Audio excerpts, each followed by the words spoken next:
Tonight's talk is called Becoming a Free Individual, and it's part of a series of talks called Building on Emptiness. So just if you've not been here, or just if you need a recap, I'm just going to give a brief recap of the territory we've covered so far. So we've heard about you'll all be familiar with the teachings of the three lakshanas, the Buddhist teachings of the three marks of reality, which are impermanence, interconnectedness and dukkha. And we've heard over the last few weeks how the fact that everything is constantly changing is one of the features of the three lakshanas, impermanence, and that leads to the fact that there's no things that change. So everything is just a flow of conditions, conditioning other things, arising conditions, things arising out of conditions and conditioning other things. So we've heard that this is sometimes expressed as shunyata, or emptiness. In Buddhist tradition, there's this term shunyata, which can get translated as emptiness. It can get translated as other things as well. A translation I like is the mystery, as a translation of shunyata, the mystery. So a way I like to think of this is, well, we ourselves are empty of any stories, any ideas about ourselves that we have. We're not fixed, and any stories about ourselves, we're empty of those. And also reality is empty of any stories we have about it. It's a mystery. We are a mystery, and reality is a mystery. It's shunya. But sometimes it being translated as emptiness can be a bit misleading, because it gives a sense of kind of nothingness or a void, which is not how things are. But because of impermanence and there's nothing fixed, that creates infinite potential. Anything is possible for us and for the people around us. Anything is possible because of impermanence. So we can build on that emptiness, we can build a new self, we can build a new, better, improved version of ourselves. So we've been looking at how we can build on emptiness, we can build a better, wiser, kinder version of ourselves. And then because of the interconnectedness of things and everything arising out of conditions, we're also going to later, probably when we get by the time we get to June, we're going to be looking at how we can create conditions for ourselves, for each other, for us to grow and flourish. We'll be looking at building Sangha. Building a Buddha field, which I like to think of a bit like a force field. We'll be building a force field or a magnetic field where all positive qualities are encouraged, a Buddha field. So the theme is building on emptiness. We'll be looking at how out of impermanence and interconnectedness we can build a new, better, improved version of ourselves and build Buddha land. So for the time being, we're looking at the individual ourselves. And last week, Dharma Mai started talking about how we need to become an individual. And she explored groups and individuals and how we can be members of groups, or we can be an individual who isn't defined by groups. So Dharma Mai explored how we identify and are defined by the different groups that we're involved with. We try and get the approval of the people within the different groups. We take on the values of those groups. And we end up not really living by our own values. We're not living consistently in different situations, we're just living according to the norms of the different groups. So an individual, we saw last week, is somebody who is free, is able to commit and live by something, and live by that consistently, and not be dominated, not be influenced, not be defined by the groups that they're part of. So he or she might act in line with the group, or they might stand out from the group sometimes, because they're living by something completely different. Their life is about something completely different. So we're going to be looking at the stages of the Buddhist path in these terms. Oh, here we go. Becoming an individual. That was last week. Becoming a free individual. What does that mean? I'll be talking about becoming a free individual tonight. Here we are. So for the next few weeks, we'll be looking at becoming an individual. The start of the path is becoming an individual, and that's traditionally called integration. I'll be looking at that this evening, integration. Next week, we'll be looking at how we become a connected individual, and that's traditionally called positive emotion, how we become a connected individual. And then the week after that, we'll be looking at how we become more than an individual, how we become a true individual, more than an individual, and that's traditionally called spiritual death and rebirth. So this evening, I'm going to be looking at integration and becoming a free individual, becoming an individual. Okay. So, yeah, another way of talking about becoming an individual is integration, that we need to integrate all the different parts of our life to become whole, to become consistent, unified. Yeah, and we need to unify all the different parts of ourselves as well to become a whole, unified, potent individual. We need to become a free individual. So, what does it mean to be free? In our society, in our world, we place great value on freedom. What does it really mean to be free? So the idea of freedom we usually have is that we can just be free to do whatever we want and consume whatever we want. We want that kind of freedom. So, yeah, so we might, we're free to have whatever career we want, whatever education we want, to watch whatever we want on TV, to consume whatever we want, to travel wherever we want to. So I'm going to be exploring this evening, well, is that kind of freedom, is it all it's cracked up to be really? Or can it even be harmful to have so much choice, to have so much outer freedom? So I'm going to be exploring that this evening. And are we truly free? Are we really free? Are we truly free? And if you think you are, I'm going to set you a challenge. I suggest you try it out. Try and commit to do something and see if you can stick to it. See if you're really free. Just to begin to explore this, I want to tell a story briefly from the time of the Buddha. It's a story about one of the Buddha's disciples called Meghiya, which a lot of you will be familiar with, but some of you won't be. Meghiya was a disciple of the Buddha, and it seems like at the time of this story, he was attending the Buddha, he was helping the Buddha, he had a duty to the Buddha, responsibility to help the Buddha, to attend him. But Meghiya had become distracted from his responsibilities, from his duties. Whilst he was out collecting food, he saw a delightful mango grove, a lovely mango grove. And his mind became obsessed with meditating in this mango grove. He just had this idea, well, if only I could be free to meditate in this mango grove, I could become enlightened like the Buddha. If only the Buddha would let me go off and meditate on my own in this mango grove. This is the best place to become enlightened, in this mango grove. So Meghiya goes back to the Buddha and puts this suggestion to the Buddha. He says, please, can I go and meditate? I know I've got responsibilities, but please, can I go and meditate? And the Buddha says to Meghiya, well, just wait a while, wait till somebody else, because we're on our own. If you go, I'll be on my own. Just wait a while till somebody else comes. And Meghiya says, oh, but you've done everything already. You're enlightened. You're the Buddha. You don't need to do anything. But I need to go off and meditate. Please let me go and meditate. And again, the Buddha says, just wait a while. Wait till somebody else comes, so I'm not on my own. And then Meghiya asks a third time, which is a traditional number of requests. Meghiya says a third time, please let me go. This is a great place to go and strive for enlightenment. Let me go there and strive for enlightenment. And so the Buddha says to Meghiya, what can I say? And I think there's a lot in that actually. You can't say anything to Meghiya because you're just not listening. He's so distracted, he's not listening to the Buddha. What he says, what can I say, Meghiya? When you talk of striving, what can I say? Do what you think it's time for. So Meghiya says, great, I'm going to go and meditate under this mango grove. So off he goes. He's been given his freedom from his responsibilities to go and follow his whim, follow his desire. And he goes and meditates under the mango grove, under the trees.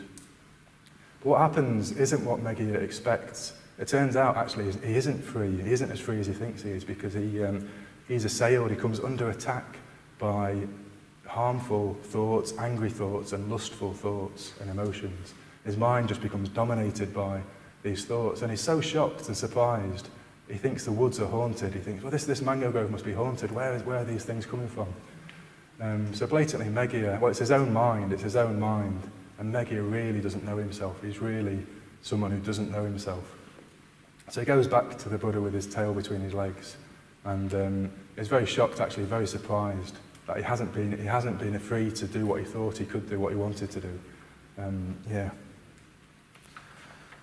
So we have this sense of outer freedom that we really value, being able to do what we want. But actually, what we really need more of is inner freedom, freedom from the emotions, the habits, the drives that kind of bind us, that shackle us. Because we're not really free to do what we want whilst we're still kind of bound to these drives. It's often unconscious, we don't see them, we're not aware of them. And that's what this area of integration, becoming a free individual, is all about. I'll be exploring this evening. Because our life will be derailed by inner conflicts if we don't know ourselves, that we're blind to, and we'll be ruled by and bound to these unconscious drives and emotions. So I'm going to say something which might sound even controversial, which is that I think we actually need less outer freedom, because too much choice in our lives can actually be harmful and disintegrating, the opposite of integrating. It can be distracting, we just get confused, we don't know what to do with our life, there's so much choice. What we actually need is more inner freedom, more freedom from our unconscious drives and habits. We're not free to do what we want, we're hostage to our inner drives. So maybe I could illustrate this with a story from my own life. Quite a while ago now, when I first got involved in the Buddhist centre, so it was quite a while ago now, I became friends with Amoghavamsa, started to become friends with Amoghavamsa, and this is a story I tell a lot about integration, so some of you will have heard it. And Amoghavamsa met up with me one day and said, I'm going to stop becoming the chair soon, I want to hand over some of my responsibilities. And kind of my eyes lit up, oh great, maybe he wants me to be the next chair or something like that. I'm going to get kind of like lots of responsibility around the Buddhist centre and lots of authority, and I felt really kind of excited about this. And he said, well, what I'm looking for is somebody to take on changing the light bulbs in the Buddhist centre. And my heart sank, and I thought, oh, that's not what I had in mind. You know, I thought it was going to be something a lot more glamorous, a lot more prestigious than this, and just changing the light bulbs. But I thought, okay, fair enough. It felt kind of a little bit beneath me, but I thought, yeah, okay, I'll do that, I'll take that on. So I undertook to become the person who changes the light bulbs at the Buddhist centre. So I came at the weekend, which I didn't usually do at the Buddhist centre. I used to just come on a Tuesday. So I came at the weekend and got the ladders out and changed the light bulbs. I felt really pleased with myself, really good that I'd done this. But then actually I never did it again. I was only able to do it once, and then I just never wanted to do it again. I couldn't, at the back of my mind I knew I'd taken on this responsibility, but I just couldn't do it. I couldn't go to the Buddhist centre and get the ladders out and change the light bulbs. It was really humiliating actually that I had this really grand idea, inflated idea about myself. And really I didn't know myself at all. I didn't know myself, and it was very humiliating. I had to kind of relinquish the responsibility of being the person who could change the light bulbs and hand it to somebody who was able to do it, because I couldn't do it. I couldn't see it through. Yeah. So when we're not integrated, when we don't know ourselves, we're not able to stick to a goal and see it through. We're not able to achieve it, and it seems like we can get hijacked by something that takes us completely by surprise, like Megillah did. But actually, it's a different part of ourselves that we need to integrate. We need to integrate into our main purpose. So again, you're probably all familiar with this story, this image we have of the horse and the rider. So we tell this on the newcomers and the intermediate course, where it's as though we are a horse and a rider, and our intellect, our rational mind is like the rider. And we have this great idea, this very grand idea of what we're going to do with our lives, the direction we're going to head in. But actually the conscious mind and the rider has very little control in what actually happens, because the horse is our unconscious drives and habits and volitions, and is much more powerful and will go in whatever direction it wants to, basically. It will ignore what the rational mind thinks. So we're kind of dominated by our deeper drives and emotions that we're blind to. And usually what the horse is interested to is quite animal things like sex or food or comfort. So actually that we can find ourselves not able to live by our values, our purpose, the direction we choose for ourselves. So this is the area I want to explore tonight, how to become more integrated, how to get these parts of us on side, how to train those parts of us even, to kind of train the horse, to get these parts all going in the same direction. Because then we can be really potent, really successful, really make progress. It's a really important, crucial first stage of the path. So the horse and the rider I find is a really helpful image.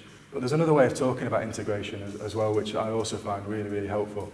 And that is it's as though we have lots of different selves within. We have this idea that we're just one person, but really in experience, in practice, it's like there's lots of different selves, lots of different bodhinagas. And we don't really know ourselves, and we are disintegrated. So yeah, it might be that we've got lots of different drives and plans, and they're all in competition with each other. So it might be, for example, I really want to be a deep sea diver. I don't, but that's all I could think of today. I really want to be a great meditator. I really want to write a novel. I really want to save the world. But in effect, you can't do all of these different things, and you could just end up getting distracted and disintegrated, because we've got so many things that we're about, so many kind of aims and drives and interests. And sometimes the different versions of ourselves, the different selves, are in outright conflict with each other. They disagree with each other, at war with each other. Some of the parts of us might see Buddhism as a threat, might see the Dharma as a threat. it might even be quite destructive. They might be in direct opposition to it. So part of us might say, change? I don't want to change. I've not signed up to that. Let's see about that. And so there might be a bit of us which is kind of pulling the rug from under our feet, being almost hijacking our aims. So I was on a retreat with Vasantra, and he said it's as though there's 100 different Vasantras. When he first started to meditate and to practice Buddhism, there's 100 different Vasantras.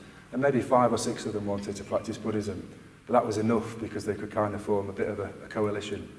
Just have 5 or 6 just in partnership with each other.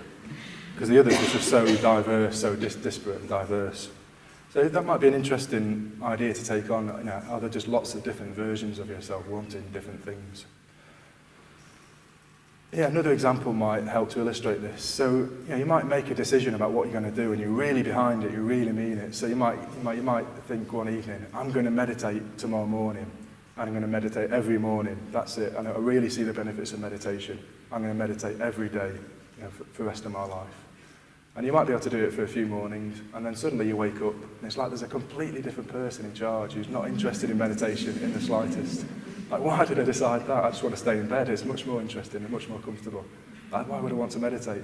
It's like there's a completely different person that you've woken up, a completely different self. And depending which self it is that day, like, we'll act differently, we'll behave differently.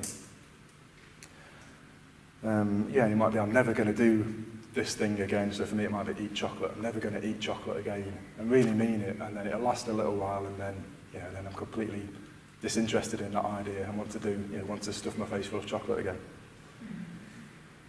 So the law of karma says that it says there's lots of different strands to us. And the ones that we put our energy behind, the ones that we act on, get stronger, they become strengthened. And the ones we choose not to act on become weaker and drop away. So we've always got that choice about what we create for ourselves, what we choose to act on becomes stronger.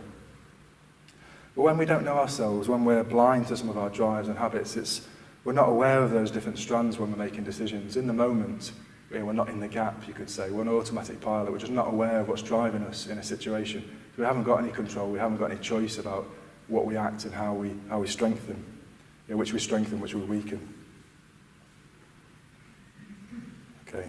So maybe another brief story. I've got 2 more stories, and they're coming quite close together. So the next story is a traditional Tibetan story, and it's about the establishment of the Dharma of Buddhism in Tibet by a figure called Padmasambhava, who you might have met. There's a statue of him in the corner there. So he's a semi-historical, semi-legendary figure called Padmasambhava. He lived in about 800 AD, 800 of our era. But the story goes that he was asked, well, basically the people in Tibet were trying to establish the Dharma. They're trying to specifically build a monastery where the Dharma could thrive, Buddhism could thrive. And so the king of Tibet sent for a monk who was really good at teaching the Dharma. And he came and he tried to build a monastery. But what happened is, it was really curious and they couldn't understand what was happening. By day, they were building up these walls. But then at night time when they were asleep, something strange was happening. They come back the next day and all the stones have been put back to their original places. All the work had been undone. Something was opposing them and something was undoing all of their work, and it's happening at night time in the dark. So again, in the next day, they build up these walls and they come back after the night, after they slept, and it had all been undone. All the walls had been pulled down. And so the king asked the monk what was happening, and he said, well, there was powerful forces at work here, and I can't handle them, but the only person who can is called Padmasambhava, and you need to send for him. He's a kind of shaman, magician, scholarly figure, like very interesting archetype you might have encountered. So Padmasambhava comes to Tibet, and to cut a long story short, he converts the demons. He gets the demons to work with him, rather than pulling down the walls and opposing the work of establishing the Dharma. The demons actually become won over. They become interested in the work. They become excited by it when Padmasambhava negotiates with him, you could say. And so what happens is, by day the humans build the walls, and by night the walls get built twice as fast. The demons come out at night and work, and the monastery gets built twice as fast. So it's a mythical story, a legendary story, but I think it's got a really interesting way of interpreting this myth potentially, which hints to what talks about integration. It speaks of integration. So it's interesting. It's in the dark at night time that these demons come out and destroy all the work, undo all the work. So you could say it's as though there's the bits of us that are opposed to the Dharma, that are against the Dharma, that we're blind to, we're unconscious of. it can seem like all our work gets undone. We try really hard to change and grow and transform, but it's as though bits of us oppose it, and it, without us realising it, all the work gets hijacked and gets pulled down. So why does that happen, and how can we get these bits of us on side? How can we get them building the walls and behind us and on board with our transformation? How can we get them engaged and involved, and what would that look like? So why are we unintegrated? Why are we blind to bits of ourselves? And it can be, well, I'm going to talk about awareness and mindfulness. That's a big part of it. We're just not aware of bits of ourselves. And I've also already mentioned that we can have so many interests that are in competition with each other. We can be disintegrated because of that. But what I want to talk about here is that sometimes we deliberately ignore parts of ourselves. It's like we deliberately pretend that they're not there. We pretend that we haven't got certain drives or emotions. We're kind of in denial about them, or we repress parts of ourselves. We're just blind to them because they're inconvenient. They don't fit in with our idea about ourselves or the group's idea about what we should be like, the values of the group. So those bits of us go underground, a bit like the demons. But sometimes they come out at night when we're not looking and destroy, pull down the walls of the monastery, our efforts to grow and change. So I think there's a children's story that illustrates this really, really well. Sometimes what happens with our emotions, and it's called "There's No Such Thing as Dragons" by Jack Kent, which I came across recently. Apparently it's been around for a while, but I just came across it recently. There's no such thing as dragons. And in this story, a young boy called Billy is really surprised to wake up one day and discover there's a dragon in his bedroom. That's surprising. There's a dragon in my bedroom. So he pats the dragon on the head, and the dragon loves that and wags his tail. And then he goes downstairs, Billy, to have his breakfast. And he tells his mum, "There's a dragon in my bedroom, Mum."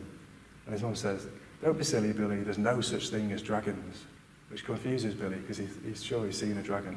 So he goes back upstairs, and the dragon wants him to pat him on the head again, but he ignores the dragon because he said, "Well, if dragons don't exist, I can't pat them on the head." So he just pretends the dragon isn't there. And all the time that he's ignoring the dragon and not patting it on the head, it gets bigger and bigger. So they go downstairs, and the dragon comes downstairs, and it's a bigger dragon. And Billy's mum makes him some lunch, and the dragon eats all of the lunch. But they kind of can't acknowledge it because both of them are pretending there's no such thing as dragons. So it's just this dragon eating everything and getting bigger, but they're just pretending it's not there. And the dragon gets bigger and bigger throughout the day, and eventually the dragon's the whole size of the house, and it wakes up from a sleep and just trots off with the house on its back. So the house, Billy and his mum are trapped in the house, and the dragon's walking off.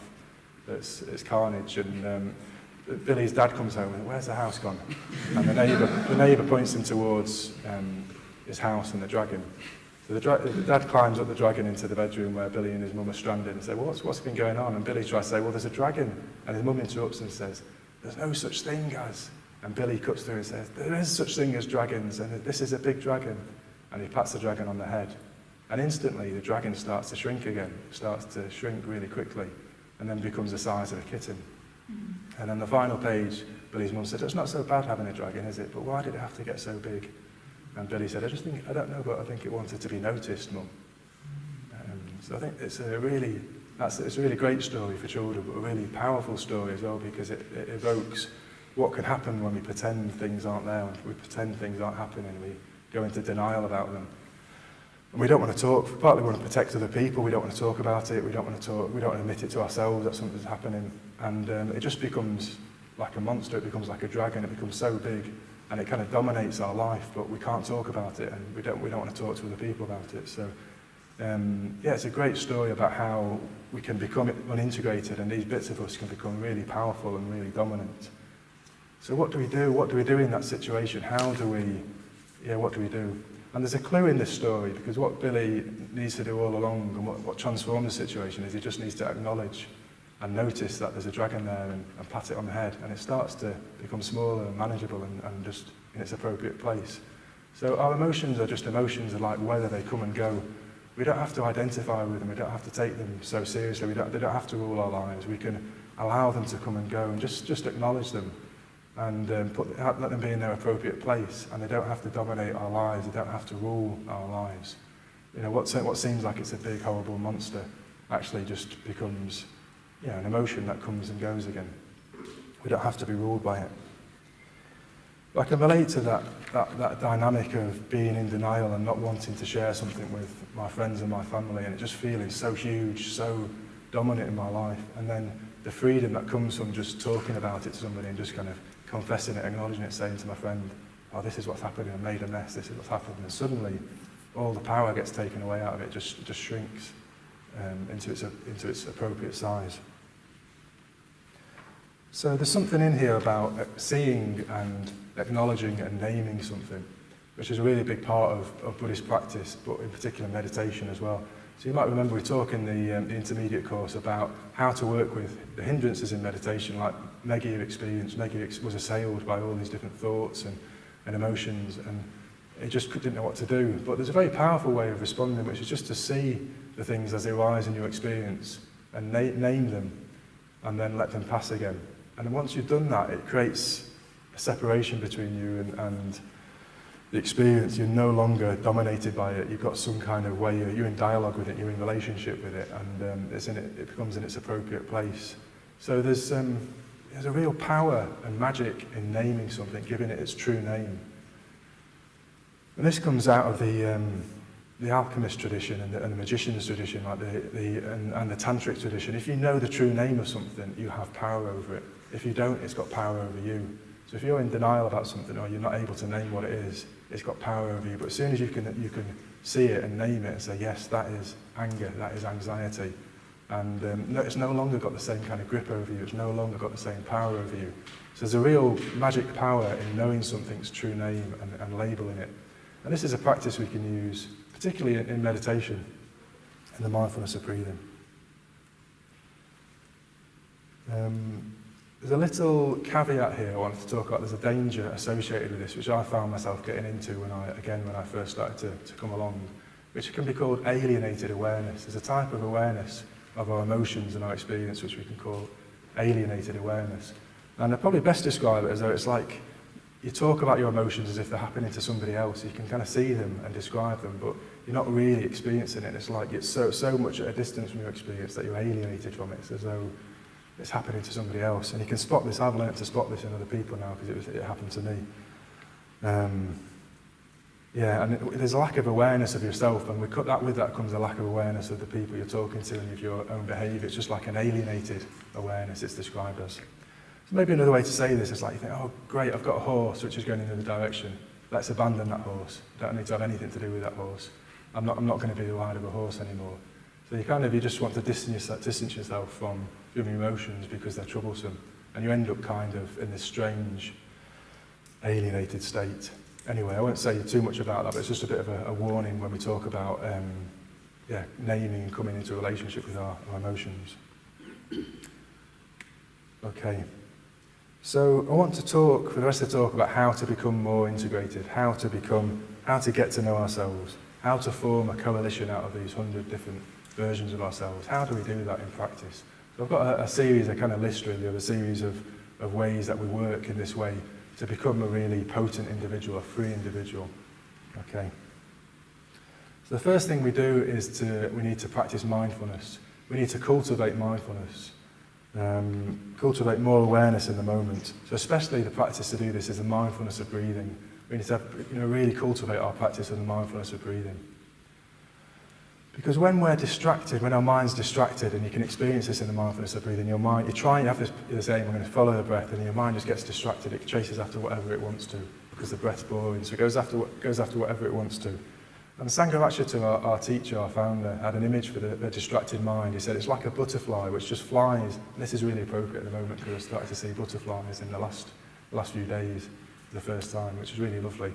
But if you look at a butterfly, it just flies, it flits from one thing to the next, it goes from one flower, it lands there for a little while, it flits to something else, and then another flower catches its attention.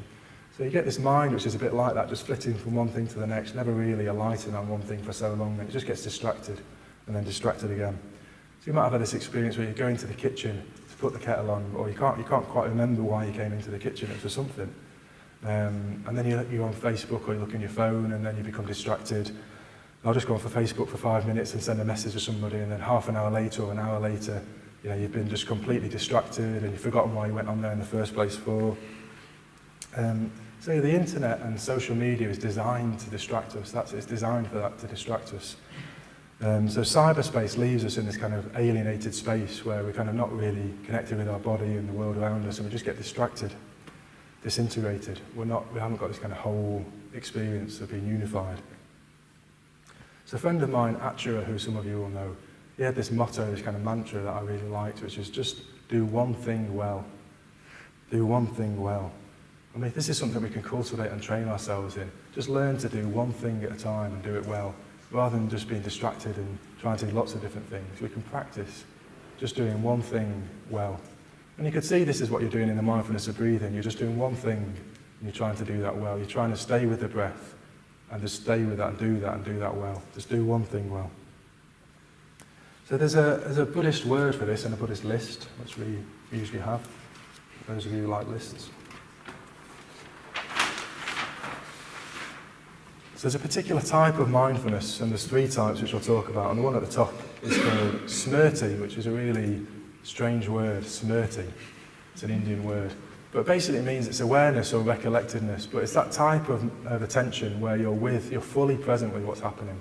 It's what people usually associate with mindfulness. You're really fully with what's happening, really present with what's happening. You're not distracted, you're doing what you're doing really well, you're really present, really focused.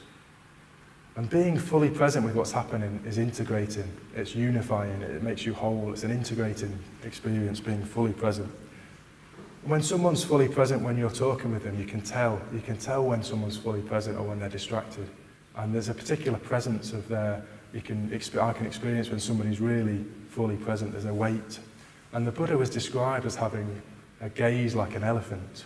If you compare that to the mind of a butterfly, which is like flitting all over things, if the Buddha turned to look at you, it said it's like an elephant taking you in, just the whole of his being turning like an elephant and gazing at you directly, really fully being taken in.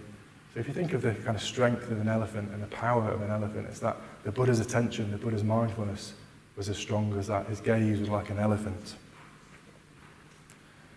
So I think, I can tell when somebody's not really there when I'm talking to them, when they're distracted. It's kind of like they're partly here and they're partly somewhere else. And they're in more than one place, so they're not really whole. The whole person isn't really fully there. They're not integrated. The mind's drifted off to something else. It says, no, they're not longer there. That kind of solid, tangible presence is disintegrated. They are disintegrated.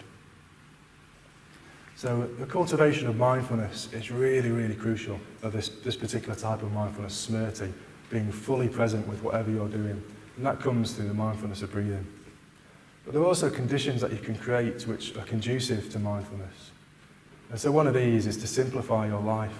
The more complexity there is in our life, the more distraction there is, the more kind of clutter in terms of our outer world possessions, commitments that we have, our inner world might be cluttered. We just need to simplify really to be able to be as integrated and mindful as possible, to have a simple life. Declutter your mind, declutter your life, declutter your belongings. And we've got a summer fair coming up actually, probably in a few weeks. It's a perfect opportunity to declutter. But don't underestimate the kind of complexity that comes from having so much, owning so much, and our lives being about so much. It's so complicated, so complex that it's very distracting, very confusing. And another thing you can do to help this is to reduce input, reduce the amount of input you have. So that might come through TV, through media, through radio, but particularly through the internet and social media. The technology and the input, as I said earlier, is designed to distract us. I just experience this all the time, but today I was largely resting because I was trying to recover to give the talk from being ill. So I was resting, but then an idea would come to me about the talk, so I'd get my laptop open to write it down, but then my emails would be open. So suddenly I'd be distracted and drawn into checking my emails, and then, what was that thought I had about my talk? It's gone. Or my phone would vibrate, and I pick up my phone. It's so easy to get drawn into something else and get distracted. The amount of input we have in technology really can, for me, and I know for a lot of people, be disintegrating. Stop us from having that continuity of purpose. And then you can get a flavour of this simple life and less input by going on retreat. If you haven't been on retreat before, go on retreat, you get a flavour of what it's like to have a simple life and be without input. It's brilliant. And Padmaloka Men's Retreat Centre is now a device-free zone. You can't have devices and technology at Padmaloka. For that reason, just to try and get a completely new experience of simplicity and no input. So one other thing about retreats, actually being on retreat, I'd say if you haven't been on a retreat, try and go on one. If you've been on a weekend, try and go on a longer retreat. But it's often when you're in very positive conditions, like on retreat, the bits of us that we've kind of a bit blind to, we're not in a very good relationship with, those bits can emerge. Our demons can surface a bit sometimes when we're really in the best conditions for that to happen. It's almost like it feels like our retreat's been derailed by our demons, that we don't want to be there because we want to have a really blissful time. But actually, we're in really positive conditions. Sometimes those bits of us come to the surface because that's when we can look at them, we can deal with them. We're in the best conditions to really explore them with that kind of clarity of mind and that support from other people. So interestingly, you might have very vivid dreams on retreat, which is like your horse trying to speak to you, your kind of depths trying to talk to you. Or you might have sometimes disturbing emotions and confusing emotions, but it's an opportunity just to come into a different relationship with different parts of yourself.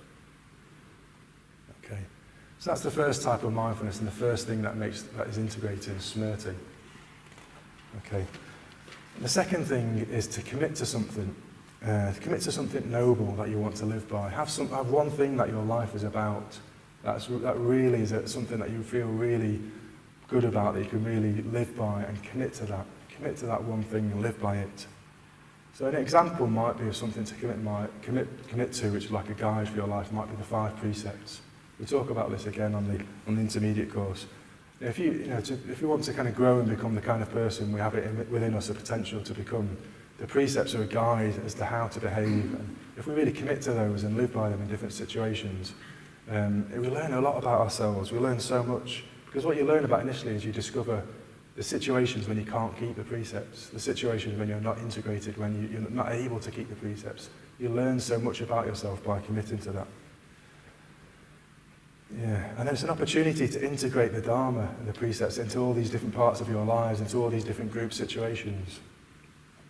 And it's a paradox, actually, but it goes against our idea of freedom. But by committing to something, committing to one thing, we become freer. We become freer to live by one thing, to live our life, not be ruled by different things and to be pulled off in different directions. But if we commit to one thing, it opens up freedom. So this type of mindfulness where we cultivate mindfulness of what our life's about, mindfulness of our purpose, is called sampajana. And I was told, when I first heard about this from Vajratara years ago, she said you could think of Sam's pajamas. Is a good way to remember that. Think of Sam's pajamas, but the Sanskrit term is sampajana. So we need to keep coming back to your purpose in daily life and live by it. It's the same as coming back to the breath on the cushion. You commit to following the breath, and you keep coming back to it. You choose a purpose to live by, and you keep coming back to it, and eventually you'll get there, you'll succeed.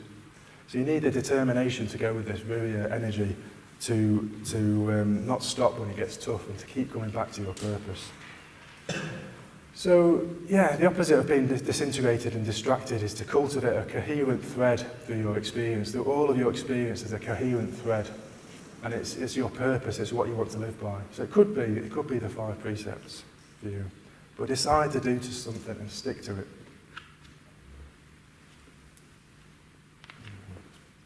Yeah, and then if we're going to do that, if we're going to stick to our purpose and really live by it in all these different situations in our life, if we're going to live by the 5 precepts and stick by them in all the different situations, we need a third type of mindfulness, which is called apamada, which is an ethical vigilance, which is basically being in the gap. We need to not be on automatic pilot. We need to be vigilant about our actions and our choices, and are they in line with our values? There's a little kind of voice, a little warning sign that comes up and says, don't do that, that's unskillful. And then you're in the gap, you've got this kind of vigilance, I'm not going to do that, I'm not on automatic pilot anymore. Yeah, I'm just going to have a glass of water because I'm waning slightly, bear with me.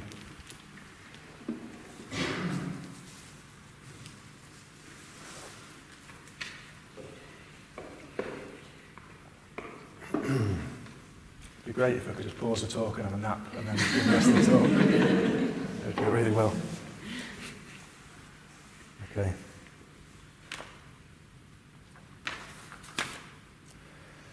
So, yeah, if we want to be integrated, there's another way of looking at this which I think is really interesting.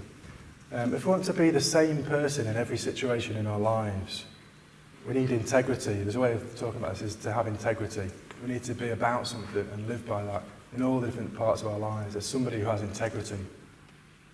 So I remember a couple of incidents in my life that I was really proud of where I had integrity. One was around my wedding, where my father-in-law was paying for a lot of the wedding and was insisting that we would have meat at the meal, and I was saying, no way, I'm not going to have meat at my wedding, it's going to be vegetarian. And we fell out about it, but I won him round, and he does have vegetarian food sometimes now. But at the time, it was a really strong conflict, and I really had integrity. I stood by my values and said, no, this is my wedding. I'm not going to have meat there. And then another situation was before, a long time ago, in another kind of version of my life. I had my own business in Sheffield. This is just about the same time I was getting involved at the Buddhist Centre. And I had a business partner who was a long-time friend. My life became more and more I wanted to live my life by the precepts. That became more dominant, started to kind of play out in the different areas of my life. But my business partner wasn't interested in the precepts. He wasn't interested in being ethical. He wanted to make as much money as possible, and he didn't care basically what we did. But I did. I realised I did, and I couldn't lie to our customers, for example, to make more money. I wasn't happy to do that anymore. And in the end, I had to leave the business. I quit the business because I wanted to have integrity. I wanted to live by my principles, to live by my values. So we can become the kind of person, we can cultivate integrity, the kind of person who's the same in every situation. And truth is integrating, and untruth is disintegrating.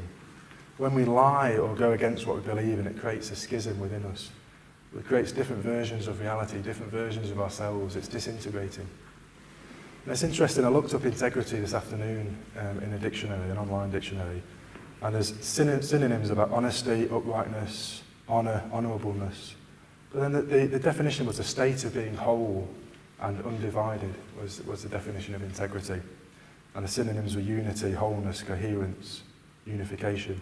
And then the second definition was of being sound in construction, like a structural integrity. So the synonyms were robustness, strength, sturdiness, solidity. If you can develop integrity and be the same person in different situations, you become robust. You're not blown around by circumstances and the expectations of others. You become robust, solid, strong. Yeah, so when we go against our values, when we act unskillfully, it creates a schism and inner conflict. We're not sturdy, we're not sound, we're not robust. And that's why if we're a member of lots of groups and we become identified with those groups and we're not an individual in those situations, we go against our deepest values to try and get people's approval to conform with them. And it's very disintegrating. To be a free individual, we need to be free to commit to whatever our highest values are and be true to that in all the situations we find ourselves in. So integrity is an interesting way of looking at integration, having integrity in different situations. One thing you could think about is try bringing the different parts of your world together. And what would that feel like? You could even imagine it. If you brought different parts of your world together, how would that be? Would it be easy? Would it be jarring if you had your work friends and your colleagues, your university friends, your family, your Buddhist friends? If they all met in one situation, how would you behave? Would you know how to behave? Would it be easy or difficult? And an example was my 30th birthday party, which unfortunately was a long time ago. I invited all these different people to my parents' house. I had like Buddhist friends, my family, old friends, university friends. It was a really interesting experience, kind of trying to experience myself as just being myself and not identified with all these different groups. Okay. I thought there's one interesting thing to say around integration, which was I framed as get the right horse, get the right horse, train the right horse. So I'll explain what I mean by that. So basically we need to take responsibility for our own conditioning, our own kind of psychological shape, and not try and be somebody else or something else in a way. So the example I had was basically I'm not a refined poet or artist, or at least not for the moment. That's not what I'm like. My horse likes football and sex and sometimes likes loud music. It's not really that interested in poetry and classical music. And that's basically that's my conditioning, my shape. And you need to know yourself. You need to know what horse you are, what your conditioning is.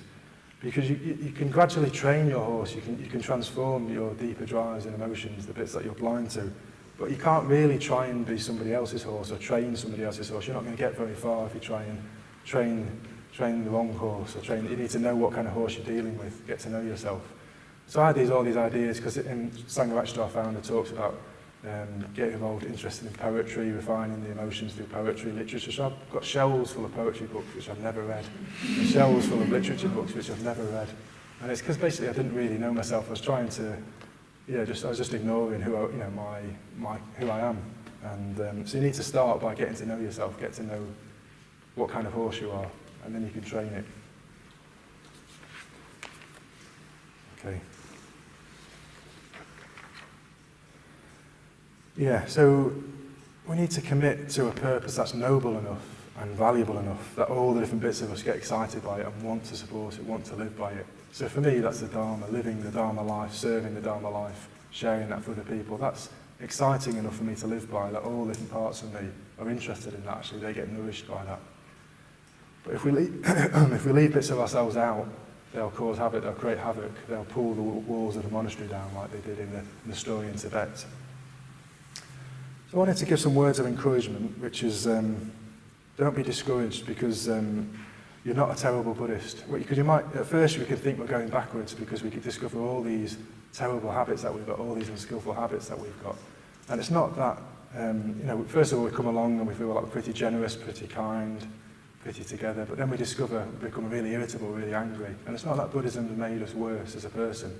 It's that meditation and the practice of the Dharma has made us more aware of what was already there, the habits that were already there that we were blind to. So don't be discouraged. This is a real breakthrough. This is really positive when you start to see more of the different sides of yourselves, the different habits, the different drives that you have is a real breakthrough. And if you go back to Meghiya, our chap from the start of the story, this is what happened to him. He encountered himself after that meditation, which he thought was a dreadful meditation. He had a breakthrough. He knew himself a lot better. But he went back to the Buddha with his tail between his legs. But the Buddha was now able to teach him because he was now listening. He now wanted to hear what went wrong, what was happening. So the Buddha gave Meghiya a teaching about how to practice when you're a bit naive and unintegrated and foolish, like we all are basically at the start of the path, and we all continue to be. So it's a teaching that is really important for us, how to become more integrated, how to grow. And the Buddha gives Meghiya a list, like we often get in Buddhism. The Buddha says, when the heart's release is immature, he describes it in this way, the heart's release is immature in Meghiya. It needs 5 conditions. It needs friendship with spiritual companions. It needs spiritual intimacy. It needs ethics. The conditions we need are ethics as well. That's the second thing. We need to have these skillful strands become stronger and strengthened. The third one is Dharma study or talks, really immerse ourselves in the Dharma and the teachings of Buddhism as the third thing. And the fourth thing we need is energy, inspiration, not to turn back when it gets hard. We need virya, it's called virya, energy and inspiration, not to turn back when it gets hard. And the fifth thing we need, the Buddha says, is insight, wisdom into the way things are. Those things will lead to awakening, lead to Buddhahood, those 5 conditions. But the Buddha says, and one really interesting thing, the Buddha says that, Meghiya, if you've got the first thing, if you've got companionship, intimacy with spiritual companions, the rest of these things are guaranteed. The rest of these things will take care of themselves. If you can just make sure you're in contexts where you're surrounded by companions in the spiritual life, the rest of the things will flow out of that, the rest of these conditions. And if you go back to emptiness and alakshanas, it makes sense. If you think of the emptiness and interconnectedness, that we are not separate from the world around us, everything arises out of conditions. So Buddhahood arises out of conditions, growth, change arises out of conditions. So if you put yourself in the right conditions, you will grow. Again, it might seem paradoxical, but to become a stronger individual, we need the support of other people. And if we support and live for other people, we transform as an individual, we grow individually. So we need both, we need self and other. We need the right conditions. So the moral of Meghiya's story is to put ourselves in conditions that draw out the best of you, that draw out what you're inspired by, draw out that inspiration, draw out that strengthen that strand in you that's highest. So we need to be in conditions that make what is best in you the strongest, make that become the strongest bit of you. Make it your core strand, that everything else in your being becomes integrated around. So what conditions do that for you? What conditions bring out the best in you? For me, it's definitely this place. Not the building, but the people. The people here bring out the best in me. And Padmaloka Retreat Centre I mentioned earlier brings out the best in me.